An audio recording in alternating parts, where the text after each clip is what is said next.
Salut, c'est Yo de Live Team. Bienvenue comme chaque semaine pour notre petit débrief en rouge et blanc. Au programme aujourd'hui, la fin des qualifications pour le Mondial 2018, la 13e journée de Ligue 1 et le sujet qui fâche consacré au 4-2-3-1. Bref, vous êtes sur liveteamasm.com, posez-vous, on s'occupe de tout.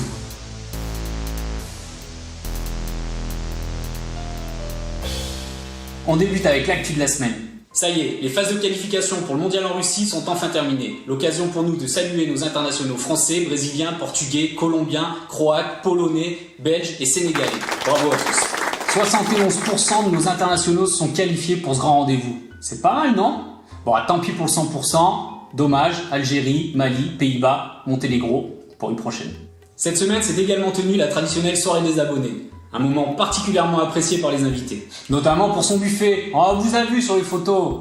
Faut vraiment féliciter le club pour ces moments rares et privilégiés. Pouvoir poser des questions comme ça, en toute liberté, au plus près des joueurs, c'est pas donné à tous les supporters.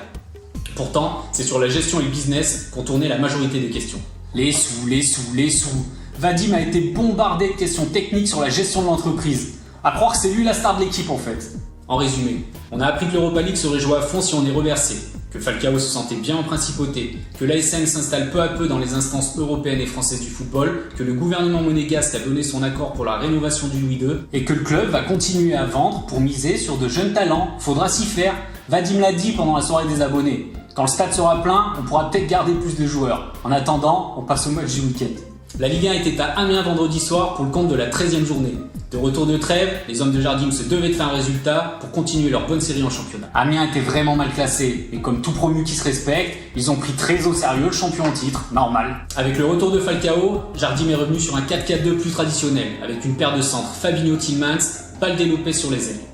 Auteur d'un doublé face à Guingamp, Carillo était titularisé aux côtés d'El Tib. Mon Dieu, quelle idée! On aurait dit Walter White et Jesse Pinkman de Breaking Bad, liés par la force des choses mais incapables de bosser ensemble sur le long terme. D'entrée de jeu, on comprend que la SN n'y est pas. Des ballons perdus, pas d'effort pour les récupérer, aucun lien dans les transitions, pas de volonté collective et aucun impact dans les duels. Ce qui n'est clairement pas le cas des Amiénois. Ah ça on l'a vu ouais, je vais pas m'y attarder, mais je sais que le jeu d'acteur et les fautes des Amiénois vous ont beaucoup fait râler. Mais honnêtement, on n'avait pas moyen de répondre autrement qu'en se plaignant à l'arbitre? La SM est carrément hors sujet. Sans réelles occasions, l'équipe du Rocher subit et finit par récolter le fruit de ses absences. Ancien de la maison, Gakpé distance Radji et s'en va tromper Subasic à la demi-heure de jeu. Oh putain, en 3 passes, les Amiénois ont remonté le terrain et mis la misère à Radji. Au sprint, c'était perdu d'avance pour le Pirate. Tête basse, on rentre au vestiaire logiquement même au score. À la reprise, Rachid Ghezal a remplacé Ronny Lopez. On se dit que le coach a remobilisé ses troupes et qu'un déclic va avoir lieu. Mais que dalle! Et c'est limite pire! D'entrée de game, Konaté et Dibassi sont à 2 doigts d'aggraver le score. À l'heure de jeu, on sent tout de même qu'il y a du mieux côté monégasque. Rachid Ghezal apporte davantage d'engagement et essaie de créer le danger, notamment balle au pied à l'approche de la surface. Sans succès. Et puis Jardim répond au peuple. Jovetic remplace un Carillo inexistant ce soir.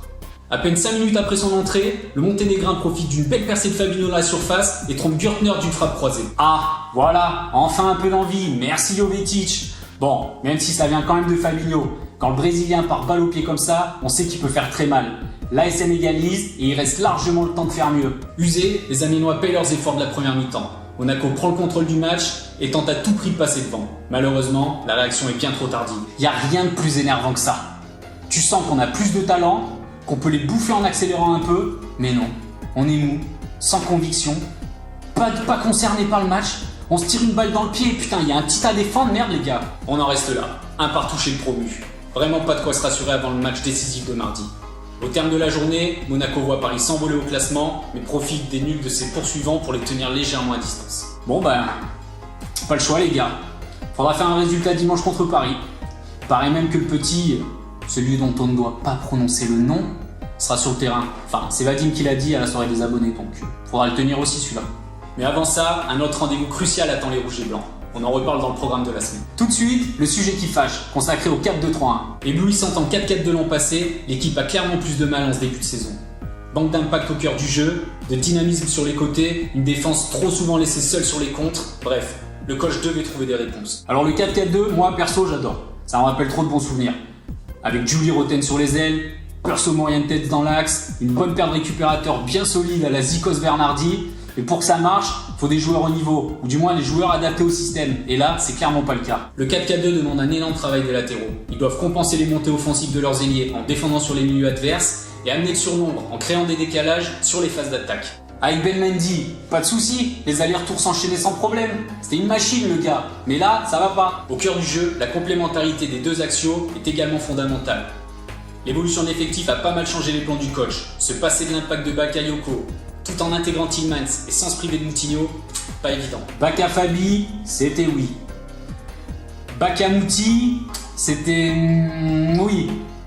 Fabi Mouti, l'an dernier, c'était pas joli. Mais Mouti, c'est son gars sûr à Jardim, donc il fallait trouver autre chose. Ce sera donc le 4-2-3-1, avec une paire de récupérateurs et un 10 à la main.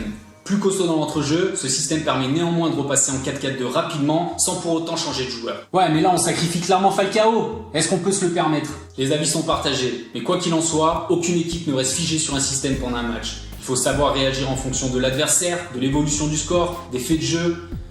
En tout cas, depuis Bordeaux, on a vu que le 4-2-3-1 a apporté plus de solidité et plus de confiance à l'effectif de Jardim. Et le retour du 4-4-2 à Amiens était un vrai fiasco. Bon, le débat est ouvert. Perso, moi je fais confiance à Jardim. Allez, on se quitte avec le programme de la semaine. Chargé comme jamais. En effet, et ça commence dès ce soir en principauté, l'ASM joue sa survie face à Leipzig à 20h45, en espérant un résultat favorable entre Beşiktaş et Porto un peu plus tôt dans la journée. Si Porto s'impose, l'aventure en C1 sera terminée avant même de jouer. Tout ça sera bien évidemment à suivre en direct sur nos plateformes. Et puis dimanche, rendez-vous pour le choc de Ligue 1 avec la réception du PSG au Stade Louis II. Autant dire que la semaine va être décisive. Toutes les ambitions d'une saison se jouent quasiment sur ces deux matchs. Allez les gars, on croit en vous. Dagemunegu. N'oubliez pas, on travaille dans l'ombre pour éclairer nos lecteurs. Prenez soin de vous parce qu'au final, ça reste que du foot. Allez, bonne semaine à tous.